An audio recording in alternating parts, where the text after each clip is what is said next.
नमस्कार, मैं शालिनी और आप देख रहे हैं नेशन 9 टुडे, आम जनता की आवाज। आइए बढ़ते हैं आज की बड़ी खबर की ओर। इसी वर्ष मुक्त व्यापार समझौता करेंगे भारत EU। पीएम मोदी और यूरोपीय आयोग की प्रेसिडेंट के बीच बनी सहमति। प्रधानमंत्री नरेंद्र मोदी और यूरोपीय आयोग की प्रेसिडेंट उर्सुला वोन लेयन ने दोनों पक्षों के बीच कारोबार एवं आर्थिक सहयोग बढ़ाने के लिए मुक्त व्यापार समझौता को लेकर जारी किंतु परंतु को पूरी तरह से समाप्त कर दिया है।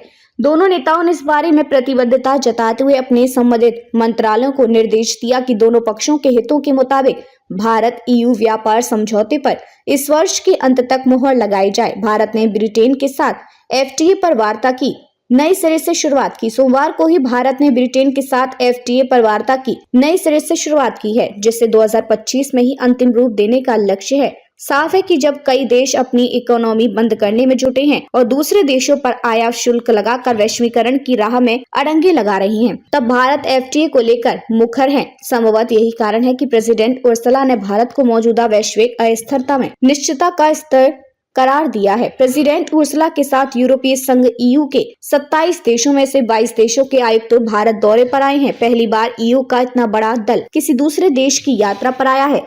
उर्सुला की तरफ से यूरोपीय आयोग की सत्ता दोबारा संभालने के बाद पहली बार वे विदेश दौरे पर अपनी टीम के साथ निकली है। यूरोपीय संघ व भारत के बीच अभी 120 अरब यूरो का द्विपक्षीय कारोबार। उन्होंने और प्रधानमंत्री मोदी ने इस यात्रा को दोनों देशों के बीच प्रगाढ़ होते संबंधों के उदाहरण के तौर पर पेश किया। मोदी ने एक पारस्परिक लाभकारी FTA व निवेश सुरक्षा समझौते को संपन्न किए जाने को प्राथमिकता बताया, जबकि प्रेसिडेंट उर्सुला ने इस समझौते को मौजूदा भू राजनीतिक माहौल को इस निर्णायक फैसले के पीछे का कारण बताया।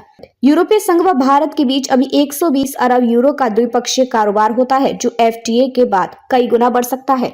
ये पहली बार है जबकि FTA करने का सीधा निर्देश दोनों पक्षों के शीर्ष नेताओं ने दिया है। जापान एवं दक्षिण कोरिया जैसे रक्षा संबंध चाहता है EU। भारत और EU के बीच बैठक में पाकिस्तान समर्थित सीमा पार आतंकवाद और चीन की तरफ से दूसरे देशों की संप्रभुता का उल्लंघन का मुद्दा भी उठा। वैसे उक्त दोनों देशों का नाम लिया नहीं है। प्रेसिडेंट उर्सुला ने कहा कि हम भारत के साथ रक्षा व सुरक्षा सहयोग को प्रगाढ़ करना चाहते हैं। मौजूदा अस्थिर विश्व में भारत निश्चितता का स्तंभ है।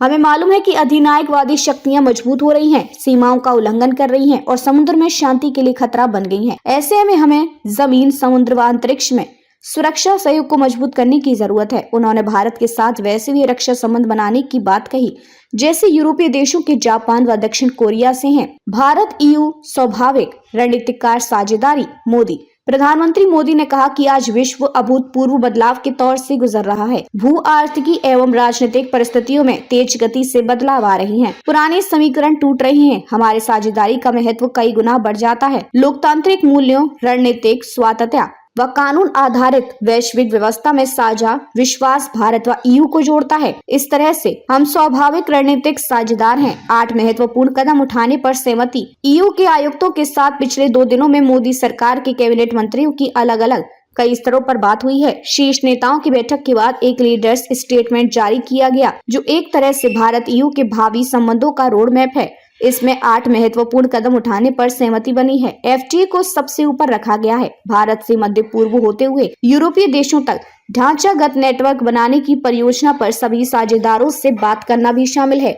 दोनों पक्ष एशिया, प्रशांत और अफ्रीकी देशों में मिलकर सहयोग करेंगे। स्वच्छ ऊर्जा और समुद्री सुरक्षा क्षेत्र में सहयोग भी इसमें शामिल है। हाइड्रोजन बस से ले जाए गए EU के आयुक्त। यूरोपीय आयोग के आयुक्त शुक्रवार को हाइड्रोजन ईंधन सेल प्रौद्योगिकी से संचालित एक बस में सवार होकर दिल्ली स्थित हैदराबाद हाउस पहुंचे। हैदराबाद हाउस में ही प्रधानमंत्री मोदी और प्रेसिडेंट उर्सुला के बीच प्रतिनिधिमंडल स्तर की द्विपक्षीय बैठक हुई। भारत EU में बढ़ता रक्षा सहयोग, पारस्परिक विश्वास का प्रतीक। मोदी। खबरों में अब तक के लिए बस इतना ही। फिर होगी आपसे मुलाकात। तब तक नमस्कार और देखते रहिए नेशन 9 टुडे। ऐसे ही लेटेस्ट अपडेट पाने के लिए हमारे चैनल को सब्सक्राइब करें और तुरंत नोटिफिकेशन पाने के लिए बेल आइकन प्रेस करना न भूलें। यदि आप हमें फेसबुक या इंस्टाग्राम के माध्यम से देख रहे हैं तो हमारे पेज को फॉलो जरूर करें। धन्यवाद।